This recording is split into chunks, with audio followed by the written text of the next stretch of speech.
alento e visão para a sua caminhada. É isso que está acontecendo aqui. Ele está em Pátimos, mas também está em espírito. E em espírito, o Senhor Jesus glorificado se revela a ele de maneira esplêndida e gloriosa. O que eu acho maravilhoso é que Deus transforma os planos dos homens, ainda que loucos, desvairados, em instrumentos para a consumação dos seus projetos gloriosos. Diz o Salmo 2, que quando os homens e os reis da terra se levantam para se insurgir contra Deus e contra o seu Cristo, o Senhor se ri no céu. Deus dá gargalhada no céu. Sabe por quê?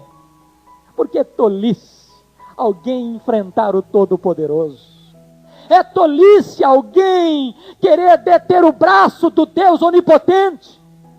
É tolice alguém resistir ao soberano Senhor dos céus e da terra e prevalecer.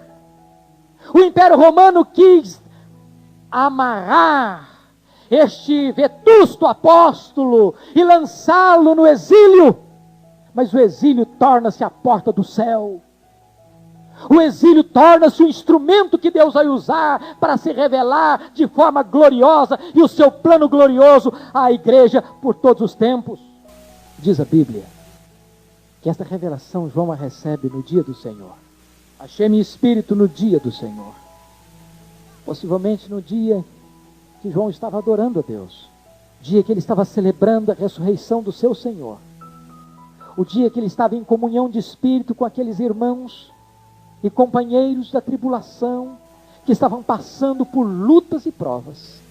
Nesse dia, exatamente nesse dia, ele recebe a visão do Cristo glorioso. E se você perceber, ele está recebendo esta visão para ser transmitida. Diz a Bíblia que ele ouve atrás dele uma voz, como voz de trombeta. Por que ouviu esta voz atrás? Talvez para que nenhuma voz paralela pudesse distraí-lo. Como está lá no livro do profeta Isaías 30, versículo 21. Não te desvies nem para a direita, nem para a esquerda, mas ouvirás uma voz atrás de ti, este é o caminho, andai por ele. Não é voz de trombeta, é voz como de trombeta. João não consegue identificar totalmente, porque é uma voz soberana, misteriosa, celestial, gloriosa, e a única comparação que ele pode encontrar, que é como voz de trombeta, porque no Velho Testamento a trombeta era a voz da manifestação poderosa de Deus. E ele recebe uma ordem: o que vês, escreve num livro. Escreve. Coisa fantástica. Deus já tinha mandado escrever várias vezes Deus está mandando escrever nesse livro. Escreve num livro. Apocalipse 14, 13 diz: tem uma voz do céu dizendo: escreve isso. Bem-aventurados são aqueles que desde agora morrem no Senhor. Deus ainda diz: eis que faço novas todas as coisas. Escreve isso. Agora veja você, o que tem esse livro? Versículo 19 nos diz uma coisa maravilhosa. Escreve. Olha aí, versículo 19. Escreve, pois, as coisas que viste, e as que são, e as que hão de acontecer depois destas. Veja você que o livro de Apocalipse não se limita ao passado, e o livro de Apocalipse não se limita apenas ao futuro. Escreve o quê? Escreve o quê? As coisas que viste, referindo-se ao passado. As coisas que são, referindo-se ao presente. E as coisas que hão de acontecer, referindo-se ao futuro. A melhor maneira de olhar este livro é um livro histórico, que é atual, que é pertinente, que é necessário para a igreja ontem, é hoje e o será amanhã. Mas finalmente, irmãos, eu queria que nós olhássemos agora uma das mais lindas, belas e completas descrições, se não a mais completa descrição do noivo da igreja em toda a literatura bíblica. Essa é a visão que João está tendo agora de Jesus, dos versos, a partir do verso 12. Voltei-me para ver quem falava comigo, e voltado vi 7 candeeiros de ouro. Visão apresentada.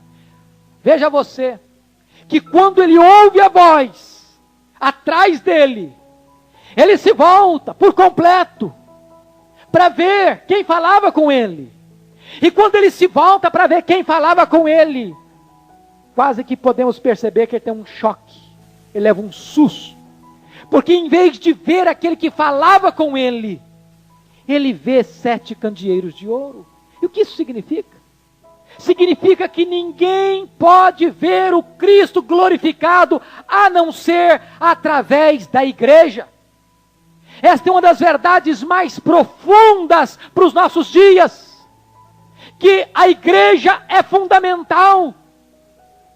Não existe pessoa crente sem igreja. A igreja é o corpo de Cristo. A igreja é a noiva do Cordeiro. E por que que a igreja é necessária?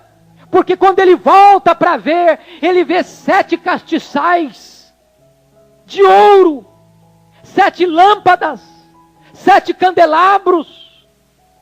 Ele olha para ver, e diz a palavra que ele voltou e viu 7 candeeiros, cada candeeiro representando uma igreja. Ele olha para ver Cristo e vê a igreja.